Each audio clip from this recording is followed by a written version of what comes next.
안녕하세요. 저는 서울에 거주 중인 30대 여성입니다.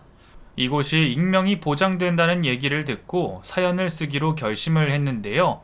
그럼에도 제가 겪은 그 일을 얘기한다는 게 겁도 나고 가슴이 떨리기도 하네요.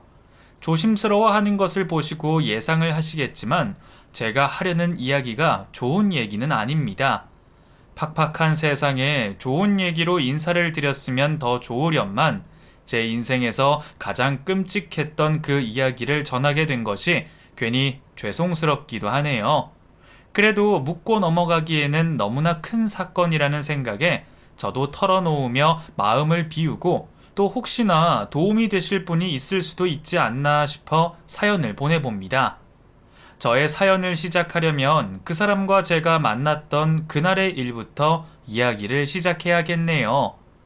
평범한 가정에서 나고 자랐던 저는 서울에 있는 대학을 졸업하고 평범하게 회사 생활을 하다가 지금 하고 있는 개인 사업을 시작하게 되었습니다. 20대 후반에 잘 다니던 회사를 다니다 개인 사업을 시작하는 것이 쉬운 결정은 아니었지만 평소 무력이나 돈 욕심이 별로 없었던 저는 망하면 귀농이라도 하자는 생각으로 제가 하고 싶은 이 일에 무턱대고 뛰어들게 되었죠.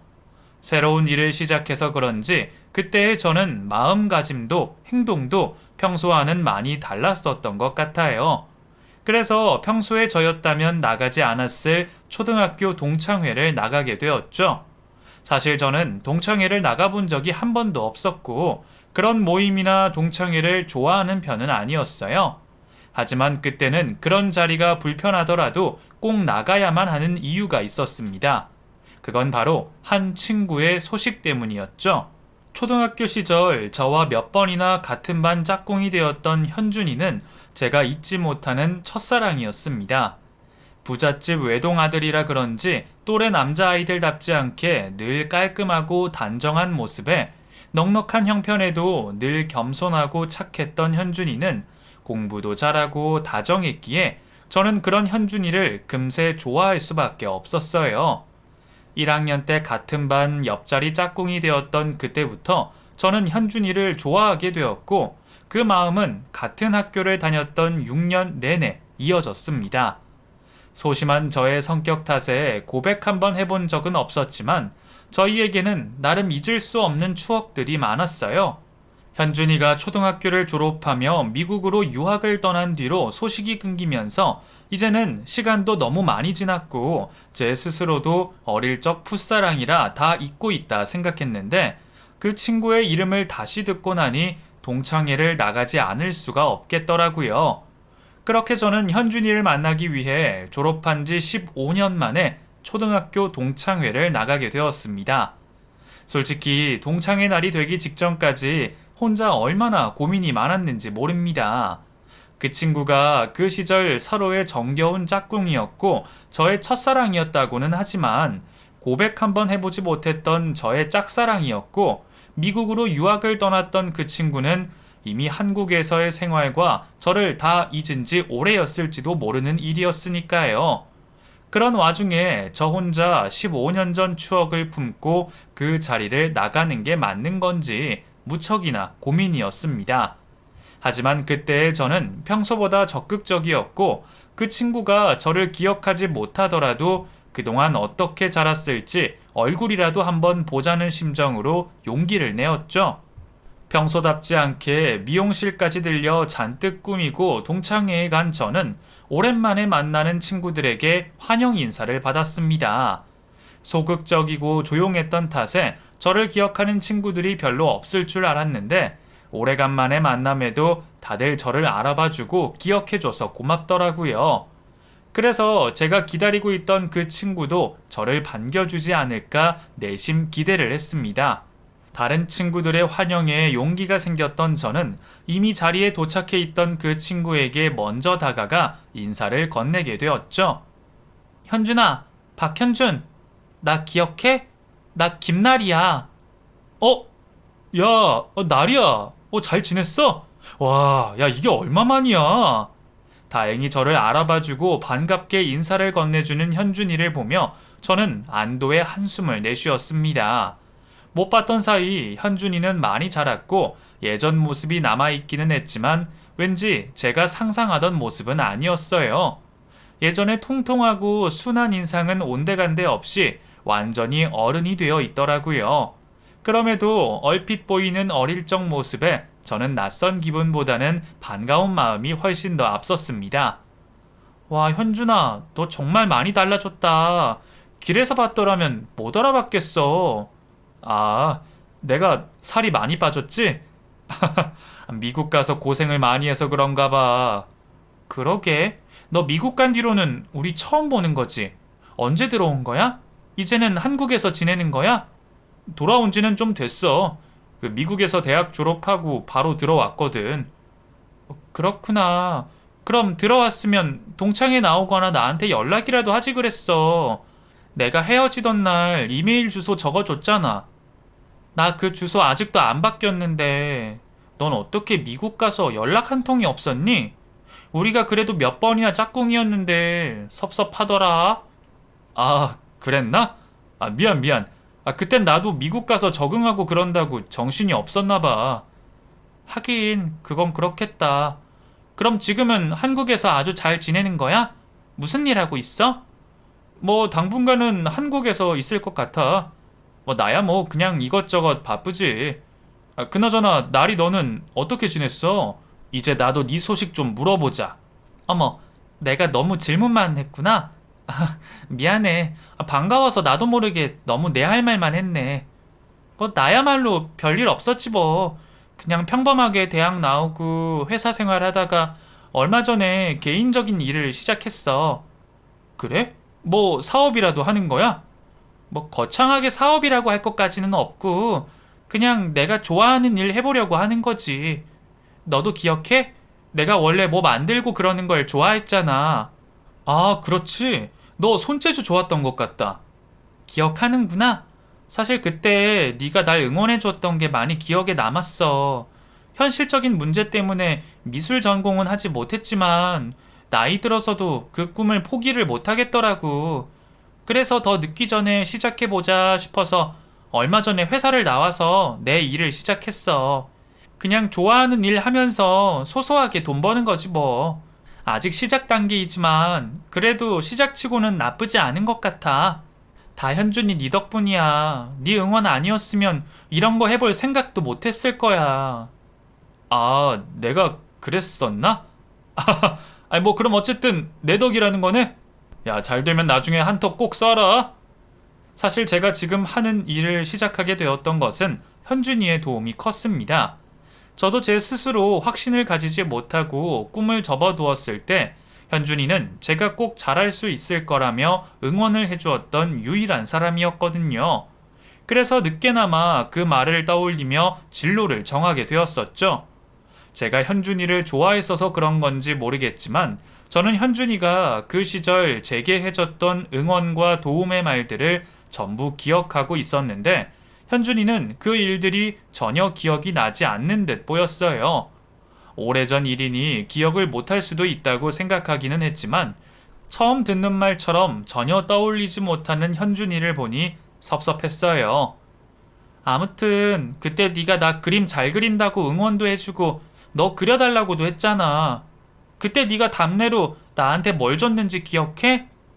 글쎄, 뭐였더라? 뭐 과자라도 사줬나? 아니, 너 그때 답례로 나한테 아파를 선물했잖아.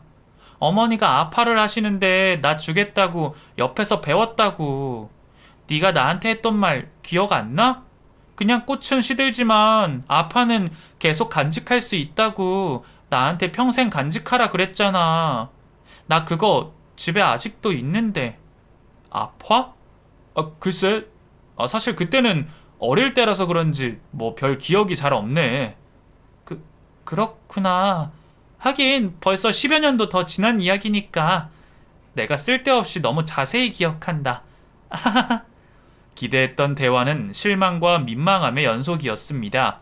아무리 나 혼자 짝사랑이었다고는 하지만 그래도 서로 떠올릴 추억 몇 가지들은 있을 거라 생각했는데 현준이는 정말이지 그 시절 추억은 전혀 기억하지 못하는 듯 했어요. 반가운 마음에 오래전 추억을 떠들어댄 것도 저 혼자였고, 여태 그 추억들을 곱씹고 있던 것도 저 혼자였던 모양입니다. 그런 현준이를 보고 있자니 고작 초등학교 시절 인연을 첫사랑이라 간직하고 15년 만에 만났다고 그리워하고 좋아하는 제 모습이 초라해 보이기까지 했습니다. 이럴 줄 알았더라면 차라리 좋은 추억으로 간직할 걸 그랬다며 그 자리에 나간 것을 후회할 수밖에 없었죠. 그래, 현준아, 반가웠어. 내가 널 너무 오래 잡고 있었지? 그럼 나는 다른 친구들이랑 인사도 나눠야겠다. 오늘 좋은 시간 보내? 나리야, 혹시 내가 실수한 거야? 내가 그때 일을 기억 못해서 섭섭해? 아니야, 섭섭하기는 무슨. 벌써 10몇 년 전 이야기를 하는 게 더 이상한 거지. 내가 오랜만에 봐서 너무 들떴나 봐. 사실 오늘 너 보러 나왔던 거였거든. 내가 원래 좀 그래. 옛날 일을 쉽게 못 잊고 별것 아닌 것들도 다 의미를 부여하고 좀 피곤한 스타일이야. 그래도 너한테 부담 주고 싶지는 않았는데 내가 봐도 내가 좀 이상하다. 그러니까 신경 쓰지 마. 나리야, 내가 기억 못해서 미안해. 아니야, 미안할 게 뭐 있어. 시간 지나면 잊혀지는 게 당연하지. 내가 유별난 거야. 아니야, 그런 추억들이 있는데 기억하는 게 당연하지. 아마 원래라면 나도 기억하고 있었을 거야, 정말. 그게 무슨 말이야? 꼭 남 얘기하는 것처럼? 오랜만에 만나서 좋은 날 이런 얘기까지 하고 싶지는 않았는데 너한테 상처 주지 않으려면 말하는 게 낫겠다. 사실은 내가 몇 년 전에 귀국을 해서 크게 사고를 당해서 예전 기억이 거의 없어. 그때 기억들뿐만 아니라 미국 생활이나 그동안 내 인생에 대한 기억 전부가 가물가물해. 그때까지도 혼자 어쩔 수 없이 섭섭해하고 있던 저는 생각하지도 못했던 현준이의 사고 얘기에 깜짝 놀랄 수밖에 없었습니다. 뇌를 크게 다칠 정도로 큰 사고를 겪었다는 현준이는 그때의 얘기를 제 앞에서 담담하게 하고 있었어요. 사고라니? 그렇게 큰 사고였어? 몸은? 지금은 괜찮은 거야? 지금은 괜찮아. 그러니까 이렇게 동창회까지 나왔지.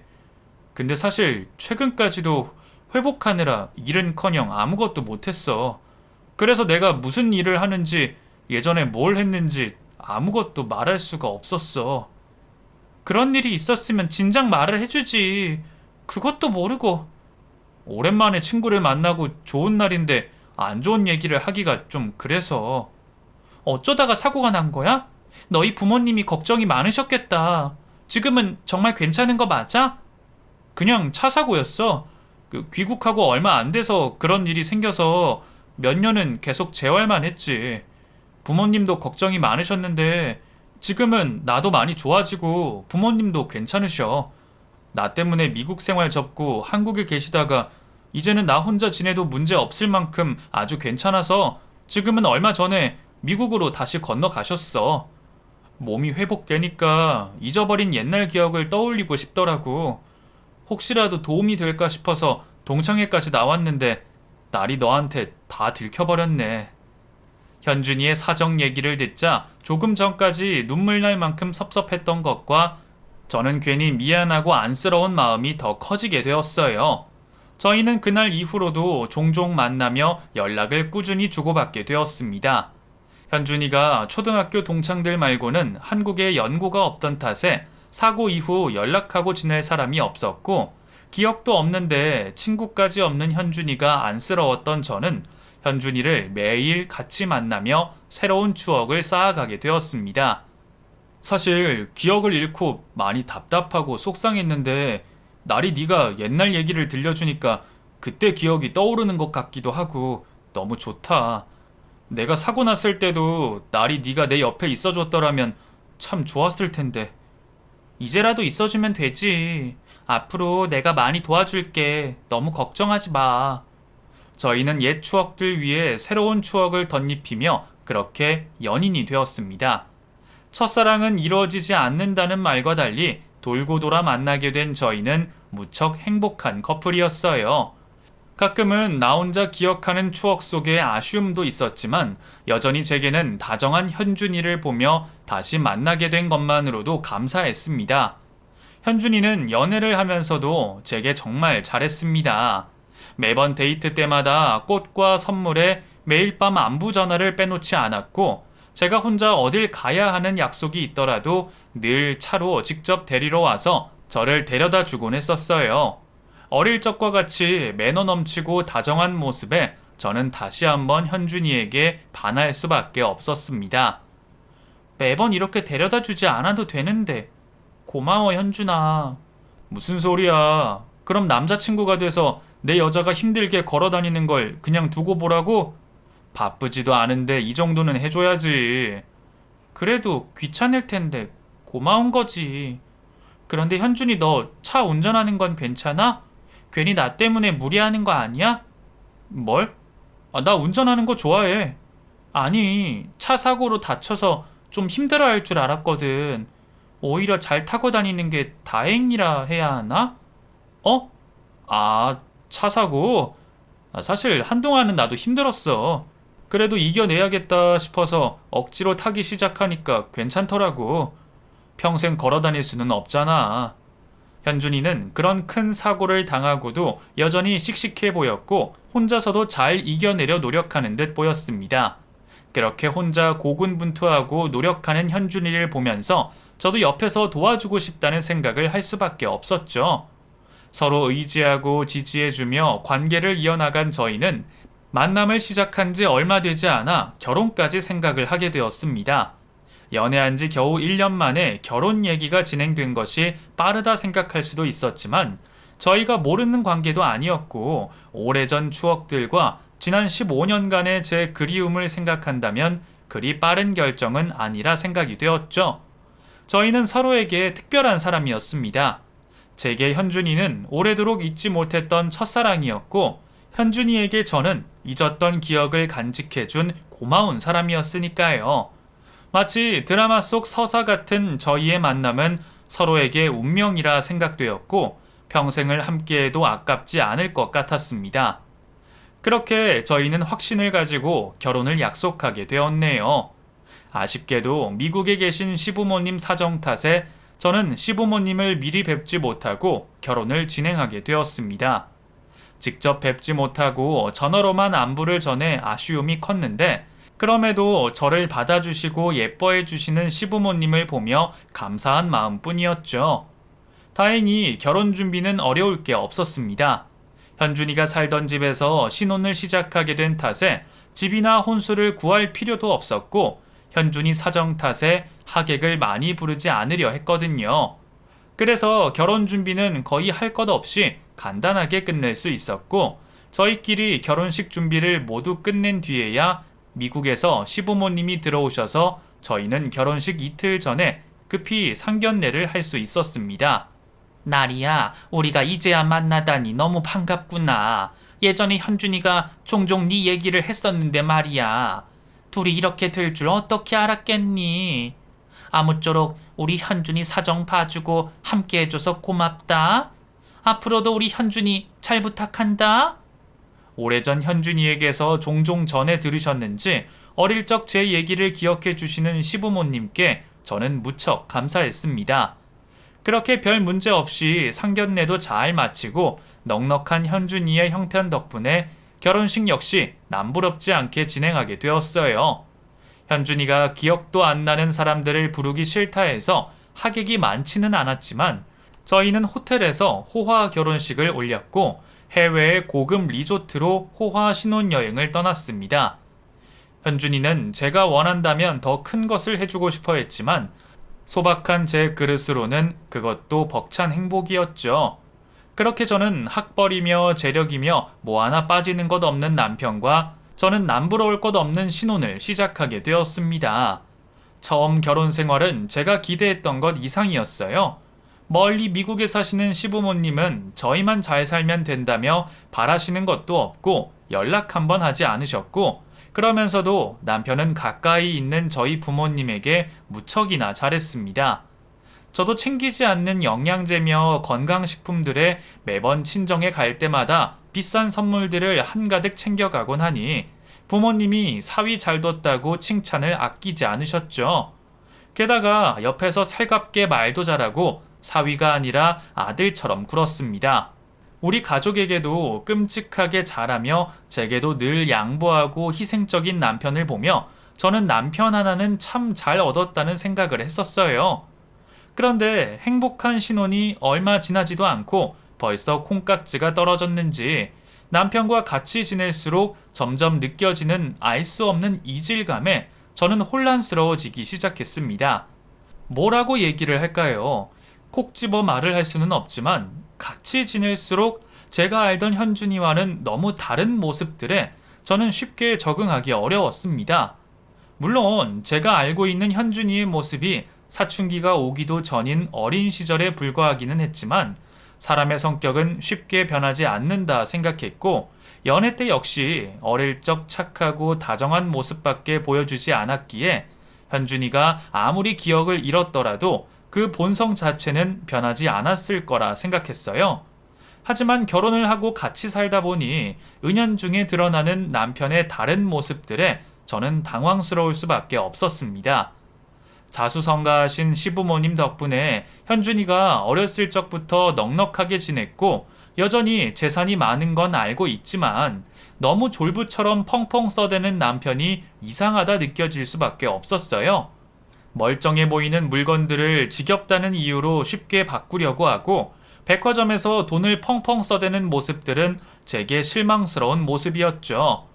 물론 현준이가 어린 시절 이후로 어떤 삶을 살았는지는 전부 알지 못했지만 제가 알고 있던 현준이와는 거리가 먼 모습이었습니다.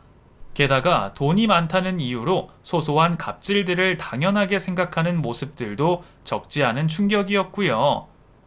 자기야, 식당에서 왜 그랬어? 소스 좀 흘린 거 가지고 뭐하러 손해배상 얘기까지 해. 그 사람이 고의로 그런 것도 아니고 그 정도 실수는 그냥 넘어갈 수 있잖아. 이 옷이 얼마짜린데 그런 걸 그냥 넘어가. 그리고 이런 데서 일하는 애들은 쉽게 용서해주고 그러면 안 돼. 그럼 지들 분수도 모르고 인생 쉽게 사는 줄 안다니까? 어릴 적 부잣집 외동아들로 지내면서도 늘 겸손하고 소박했던 그 모습과 달리 매번 백화점 쇼핑에 묘하게 종업원들을 무시하는 듯한 모습을 보며 놀랍기까지 했네요. 생각해보면 신혼여행지에서도 이상한 생각이 들기는 했었어요. 아무리 뇌를 다쳐서 기억이 없다고는 하지만 그래도 10년 가까이 미국에서 살았고 거기서 대학까지 졸업한 사람이 중학생도 알만한 쉬운 영어 단어조차 떠올리지 못하고 겨우 초등학교 수준의 서툰 영어 회화를 하는 걸 보며 의아한 생각이 들기는 했습니다. 하지만 머리를 다쳐서 그렇다며 자괴감을 느끼고 괴로워하는 남편에게 저는 의심을 갖기는커녕 그런 남편을 불쌍히 여기고 앞으로 평생 내가 옆에서 챙겨줄 테니 걱정 말라고 위로할 수밖에 없었습니다. 남편의 행동들이 충분히 이해되지 않을 때가 있기는 했지만 그때는 남편을 의심하는 일 자체가 쉽지 않았어요. 수술을 몇 번이나 할 정도로 크게 다쳐서 기억은 물론이고 인지장애까지 생겼다는 남편을 의심한다는 것이 남편의 존재를 매도하는 일이나 다름없었으니까요. 하지만 차라리 아무것도 기억 못하고 백지 같은 상태였다고 하면 몰라도 평생 느끼고 배웠을 것들은 전혀 기억하지 못하면서 종종 상식을 벗어나는 말도 안 되는 얘기를 하거나 할 줄도 모를 거라 생각했던 저급한 욕설들을 내뱉는 걸 보며 저는 깊은 곳에서 의심을 계속 키울 수밖에 없었습니다. 하지만 그러면서도 계속 남편을 믿어왔던 것은 저와 남편이 나누었던 어릴 적 그 추억들 때문이었습니다. 내가 모르는 사이 남편에게 무슨 변화가 있었고 어떤 어른이 되었는지는 몰라도 어릴 적 순수하고 착했던 그 모습이 여전히 남아있을 거라 생각했어요. 그래서 저는 남편이 낯설게 느껴질 때마다 그 시절 추억들을 떠올리며 남편의 달라진 모습들을 이해하고 받아들이려 노력했습니다. 하지만 그런 저의 노력이 무색하게 남편은 점점 더 수상하고 이상한 모습들을 보였어요. 회복을 하고 일을 시작하겠다는 남편은 결혼 후에도 계속 백수로 골프나 치며 한량 생활을 하고 있었고, 제가 일을 하는 동안 뭘 하고 다니는지 저는 충분히 알 수 없었습니다. 사실 겉으로는 이상할 게 별로 없었습니다. 남편은 어딜 가더라도 제게 연락을 잘했었고, 매번 먼저 인증사진을 보내오기도 했으니까요. 심지어 여자 향수 냄새를 묻히고 왔던 날에도 그럴듯한 핑계가 있었죠. 여자랑 있었어? 웬 여자 향수 냄새가 나? 아, 자기 향수 떨어져 가길래 내가 하나 사다 주려고 그랬거든. 근데 아무리 골라도 자기가 뭘 좋아할지 모르겠더라고. 시향한다고 계속 돌아다녔더니 어디서 향수 냄새가 묻었나 봐. 하지만 저는 남편의 그 말을 쉽게 믿을 수가 없었습니다. 오히려 너무 빈틈없이 잘 꾸며진 듯해서 더 의심스러웠다고나 할까요? 그런 생각을 떨치고 남편을 믿어보려 했지만 점점 수상한 행동에 남편의 외도를 의심할 수밖에 없었던 저는 결국 흥신소를 찾아갔습니다. 흥신소를 찾아가기 직전까지도 확실한 물증은 없어 반신반의했기에 내가 하는 행동이 사랑하는 남편에 대한 기만이라는 생각이 들기도 했지만 저도 모르게 계속 피어오르는 의심들 때문에 저는 그런 일을 벌일 수밖에 없었죠. 그렇게 흥신소에 남편의 외도 증거를 잡아달라 의뢰를 하고 한 달 정도는 걸릴 거라는 얘기에 저는 묵묵히 연락을 기다리고 있었어요. 하지만 약속한 날이 되어도 연락이 없는 것을 보고 저는 다시 그 흥신소를 찾아갔습니다. 그런데 대체 무슨 이유인지 흥신소 직원의 태도가 너무 달라져 있는 거예요. 계속 연락을 안 받으셔서요. 남편에게 건진 게 없는 건가요? 아유, 그 사모님, 저희 이 일 못합니다. 100억을 줘도 못하니까 나가세요. 그리고 다시는 찾아오지 마세요. 예? 갑자기 그게 무슨 말이에요? 아니, 약속을 해놓고 이제 와서 이러시면 어떡해요? 저희도 사람 봐가면서 일합니다. 괜히 말 나올 일 맡았다가 뒷수습하려면 저희가 손해라고요. 아무튼 이 일 안 할 거니까 앞으로 연락도 하지 마세요. 아시겠어요? 다짜고짜 제게 화를 내고 쫓아내는 것을 보니 이상한 생각이 먼저 들 수밖에 없었어요. 게다가 그날 이후 뭔가를 아는 건지 저를 대하는 남편의 태도도 이상하다 싶었죠. 자기, 내가 그렇게 못 믿어? 그게 무슨 말이야? 그냥 혹시 내가 바람이라도 피는가 의심하는 건가 해서. 내가 뭐라고 한 것도 아닌데 갑자기 나한테 왜 그런 말을 해? 아니, 저번에 당신이 여자 향수 냄새 난다고 물어본 것도 계속 마음에 걸리고 요즘 우리 관계가 소원하기도 하잖아. 그래서 혹시 당신이 나한테 뭐 섭섭한 게 있나 싶어서 말이야. 의심을 하는 게 아니라면 다행이지만 혹시 그런 의심이 있으면 나한테 직접 물어봐. 내가 다 말해줄 테니까. 알겠지? 남편은 제가 흥신소에 다녀온 것을 알기라도 하는 듯 묘한 말을 했고 저는 그런 남편이 더 수상해지기 시작했습니다. 그리고 며칠 뒤 저는 익명의 전화를 받게 되었습니다. 당신 남편이 우리를 찾아와서 협박을 했어요. 우리도 더 알려줄 수는 없지만 정말 남편분의 진짜 실체를 알고 싶으면 땡땡 병원을 찾아가셔서 남편분 이름을 찾아보세요. 뜬금없이 알 수 없는 소리를 하고 뚝 끊어진 전화를 받은 저는 알 수 없는 불안감에 시달렸습니다. 평소라면 장난 전화라 생각하고 넘어가겠지만 수상한 남편의 태도와 이상했던 흥신소 직원의 행동들에 그 전화를 모른 척할 수 없었어요. 저는 흥신소 직원인 것 같은 그 사람이 시키는 대로 남편 몰래 그 병원을 찾았습니다. 그리고 정말로 그 병원에서 제 남편의 이름을 발견할 수 있었습니다. 몇 년 전 교통사고로 입원을 했다며 내 남편의 이름이 쓰여져 있는 1인실에 혼자 의식 없이 누워있는 그 사람은 제 남편과 닮은 듯 다른 듯 무척이나 비슷해 보였습니다. 하지만 왠지 이상하게도 그 사람이 제 기억 속 첫사랑의 모습과 더 닮아 있었어요. 같은 이름에 같은 사고, 그리고 너무 비슷한 얼굴까지 누워있는 낯선 이를 보게 된 저는 모든 것이 혼란스러울 수밖에 없었습니다. 제가 상상력이 과한 건지 그때 제 머릿속에 떠오르는 생각은 하나밖에 없었어요. 결국 이상한 생각을 지울 수 없던 저는 남편과 동명이인인 두 사람의 관계를 알아내기 위해 다른 흥신소를 찾을 수밖에 없었습니다. 이번에는 남편이 알아내지 못하도록 철저히 비밀에 붙여서 말이죠. 전에 다른 곳에서 남편 몰래 의뢰를 했었는데 남편이 어떻게 알았는지 찾아가서 협박을 했다더라고요. 이번에는 절대 들키지 않게 조심해 주세요. 돈은 달라시는 대로 드릴 테니까 일만 제대로 해주세요. 아유, 걱정하지 마세요. 저희는 그런 작은 업체들이랑 다릅니다. 받은 만큼 확실하게 보장해 드릴 테니 믿고 기다리세요. 그 사모님 말씀대로 남편분이 의심하실 수 있으니 직접 찾아오지 마시고 저희 연락 기다리세요. 돈을 몇 배는 더 주어서 철저히 조사를 당부한 저는 얼마 뒤 흥신소로부터 남편의 진짜 모습을 알게 되었습니다. 사모님, 놀라지 말고 들으세요. 같이 사시는 남편분 박현준 씨가 아닙니다. 진짜 박현준 씨는 병원에 계신 게 맞아요. 몇 년 전 사고로 박현준 씨와 박현준 씨 부모님이 변을 당했는데 그 집 운전기사랑 박현준 씨만 살아남으셨다 하네요. 뒤늦게 알게 된 남편의 실체에 저는 정신을 잃을 것만 같았습니다. 제가 15년 만에 만났던 제 남편은 제가 알고 있던 그 사람이 아니었어요. 쉽게 말씀드리자면 전혀 알지도 못하던 사람이 제 동창이자 첫사랑이었던 박현준의 신분을 도용해 그 이름으로 살고 있었던 것이었죠. 진짜 이름은 김태정이에요. 보육원 출신에 험하게 살았는지 전과도 꽤 있더라고요. 이 자식이 여기저기에 굴러먹다가 박현준 씨 댁에서 운전기사로 일을 했던 모양입니다. 조사를 해봐야 알겠지만 사고도 그 자식이 꾸민 게 아닌가 싶은데요.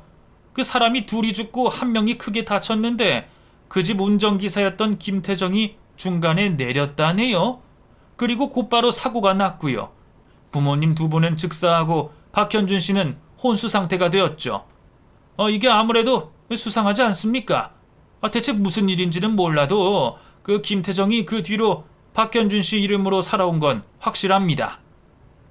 이게 김태정이라는 사람이라고요? 근데 지금 저희 남편이랑 완전히 다르게 생겼잖아요. 그건 어떻게 된 거죠? 저희도 불법으로 수집한 정보라 자세히 알려드릴 수는 없지만 이미 지문으로 신원조회까지 다 했으니까 다른 사람일 리는 없어요. 그리고 김태정 보험 기록을 봤더니 성형외과에서 큰 수술을 받았던 기록이 있더라고요. 아마 제 생각에는 김태정이가 박현준 씨로 살기 위해서 얼굴까지 바꾼 게 아닌가 싶은데요. 김태정이 박현준 씨 집에서 일하면서 꽤 신뢰를 쌓았는지 아마 그래서 그 집 사정을 속속들이 알고 있었던 모양이에요. 그렇다고 어떻게 남의 이름을 훔쳐서 살아요? 정말 그럴 수가 있는 건가요? 이게 웃기게도 박현준 씨가 살아계셔서 그럽니다. 박현준 씨가 돌아가셨다면 이런 범행이 금방 드러났겠지만 살아계시니 누구도 이상하게 생각하지 않았겠죠. 박현준 씨 부모님 말고 다른 일가 친척이 없으시다면서요. 성인이라 보호자가 꼭 필요하지 않기도 하고 병원에서야 병원비만 들어오면 문제 삼을 게 없을 테니까요. 당사자는 병원에 누워있으니 큰일이 있어서 신분조회를 하지 않는 이상 김태정이 박현준 씨 신분으로 돌아다녀도 아무도 알 수가 없는 거라는 거죠. 믿을 수 없는 얘기에 저는 할 말을 잃었습니다. 남의 인생으로 살기 위해 사고를 조작하고 얼굴까지 바꿨다는 게 영화에서 보던 이야기보다 더 끔찍하더라고요. 너무 놀라워서 믿기 어려운 이야기였음에도 김태정과 같이 살았던 저는 왠지 그 얘기가 신빙성 있게 느껴졌어요. 내가 알던 현준이가 180도 달라졌다는 이야기보다 김태정이라는 인간이 현준이의 신원을 도용했다는 게 더 맞는 말 같았거든요. 흥신소 직원은 괜히 그런 인간과 엮이면 골치 아프다며 지금이라도 제게 도망가라 말을 했지만 저는 차마 그럴 수가 없었습니다. 저는 누워있는 현준이와 억울하게 죽임을 당한 현준이네 부모님을 위해서라도 꼭 진실을 밝혀야만 했습니다. 그래서 저는 무서웠지만 집으로 돌아가 김태정을 꼭 만나야만 했죠. 제가 한동안 친정 부모님과 시골에 가 있는 줄 알았던 김태정은 집에 있는 저를 보고 놀라면서도 반겼습니다. 그리고 저는 덤덤한 척 김현준에게 진실을 캐묻기로 했죠. 자기 다음 주에나 온다 그러더니 일찍 왔네? 내가 그렇게 보고 싶었어? 나 다 알고 왔으니까 연기 그만해. 너 현준이 아니잖아. 현준이 어떻게 했어? 뭐? 그게 무슨 소리야? 내가 박현준인데. 거짓말 그만해, 김태정. 뭐야? 어떻게 알았어? 흥신소 새끼들이 말해줬어? 아, 내가 가서 불 질러버린다 그랬는데 말을 안 듣네. 그래, 어디까지 알았어? 다 들었어. 네가 현준이네 운전기사였던 김태정이고 현준이 인생을 훔치기 위해 무슨 짓을 했는지까지 전부 다. 돈이 그렇게 탐이 났니? 아니면 현준이가 그렇게 부러웠어? 그렇다고 어떻게 그런 짓을 할 수가 있어? 현준이랑 현준이 부모님한테 대체 무슨 짓을 한 거야? 화낼 거 없어. 어쨌든 너는 나랑 결혼해서 행복했잖아. 앞으로도 너만 입 다물고 살면 아무 걱정할 게 없을 텐데. 안 그래? 당신 정말 현준이네 가족을 어떻게 한 거야? 무슨 짓을 한 거야? 사고도 다 당신이 꾸민 일이야? 그래, 다 내가 꾸민 짓이야. 브레이크 안 들게 손 좀 봤지. 처음에는 셋 다 죽이고 보험금을 받을까 했는데, 그럼 그 집 재산이 공중분해 되겠더라고. 어차피 다른 식구도 없는데, 그럼 너무 아깝잖아. 그래서 현준이만 살려두기로 한 거야. 뭐, 그 새끼가 나를 워낙 형형 하면서 잘 따르기도 했고, 나중에 깨어나더라도 모른 척하고 내가 보호자 노릇하면 되니까. 근데 박현준이라는 이름으로 살다 보니 자꾸 탐이 나더라고. 너처럼 좋게 기억해주는 사람도 있고 얘 인생이 점점 욕심이 나는 거야. 그래서 그 자식은 병원에 눕혀두고 내가 박현준이 되기로 했지. 제가 돈에 눈이 멀어 입을 다물기라도 할 줄 알았던 건지 김태정은 제 앞에서 자신의 만행을 전부 고백했습니다. 어떻게 사고를 꾸몄고 어떤 식으로 현준이의 인생을 훔쳤는지 말이에요. 그리고 결국 제가 손해볼 것은 없다며 입만 다물면 모두 행복해질 거라며 저를 설득하더라고요. 너도 어차피 돈이 좋았던 거 아니야? 박현준이 부잣집 아들이었으니 잘해보고 싶었겠지. 그랬으니 15년이나 기다려서 첫사랑이니 뭐니 그런 소리 한 거 아니야? 야, 솔직히 나 아니면 너 같은 평범한 여자가 이런 집안에 시집 올 수 있었겠냐고. 그러니까 일 복잡하게 만들지 말고 그냥 모른 척 해. 그 얘기를 다 듣고만 있던 저는 곧장 화장실로 뛰어가 문을 잠궜습니다. 그리고 미리 연락해 두었던 형사님에게 연락을 드렸죠. 사실 저는 그 내용들을 전부 녹음하고 있었습니다. 이미 몇 년이 지난 일이었기에 뒤늦게 사고의 진실을 밝히기가 어려울까봐 그렇게라도 범행 자백을 받아내는 수밖에 없었거든요. 용기를 내어 일을 벌였고 제가 할 일은 거기까지였습니다. 그 후로는 형사님들의 몫이었죠. 다행히 그 사람은 전과와 명의 도용 때문에 도주의 우려가 있다며 곧바로 구속이 되었고 살해 정황이 드러나 그 후로 재판을 받아 살인과 살인치사 혐의로 무기징역을 선고받게 되었습니다. 다행히도 그 인간에게 죗값을 치르게 했지만 그 일을 겪고 저는 한동안 제정신이 아닐 정도로 힘들었습니다. 내가 잘 알고 있던 사람이 내가 알던 사람이 아니었고 그렇게 끔찍한 일을 모르고 있었다는 게 평생 겪어보지 못했던 큰 충격일 수밖에 없었어요. 그 고통과 충격을 어떻게 표현할 수 있을지도 모르겠습니다. 죽고 싶을 정도로 고통스러웠던 그때의 저는 진짜 현준이를 찾아갔습니다. 잠시 동안이라도 그런 인간에게 속아 현준이를 못 알아봤다는 것에 큰 죄책감을 느꼈던 저는 현준이에게 몹시 미안한 마음에 그 앞에서는 속상할 수도 없었어요. 내가 아무리 큰일을 겪고 힘들다 한들 목숨을 위협받고 부모도 가족도 없이 혼자 의식 없이 누워있는 현준이 앞에서 저는 제가 더 힘들다고 말할 수가 없었어요. 그리고 그런 현준이에게 미안한 마음을 조금이나마 덜기 위해 가족 없이 누워있는 현준이의 곁을 제가 대신 지키기로 했습니다. 그것이 조금이나마 현준이의 억울함을 풀어줄 일이라 생각하며 저는 지극정성으로 현준이를 돌봤어요. 제가 해줄 수 있는 일은 매일 몸을 닦고 옆에서 말을 붙이는 것밖에 할 수 있는 건 없었지만 그렇게라도 해야 제 마음이 조금이나마 편할 수 있을 것 같았습니다. 그렇게 저는 현준이가 부디 깨어나기를 바라는 마음으로 현준이의 곁을 지켰고 제가 곁을 지킨 지 2년 만에 현준이는 기적처럼 깨어나게 되었습니다. 현준이가 일어났다는 기쁨과 놀라움도 잠시 저는 깨어난 현준이에게 그동안의 일을 전부 얘기할 수밖에 없었습니다.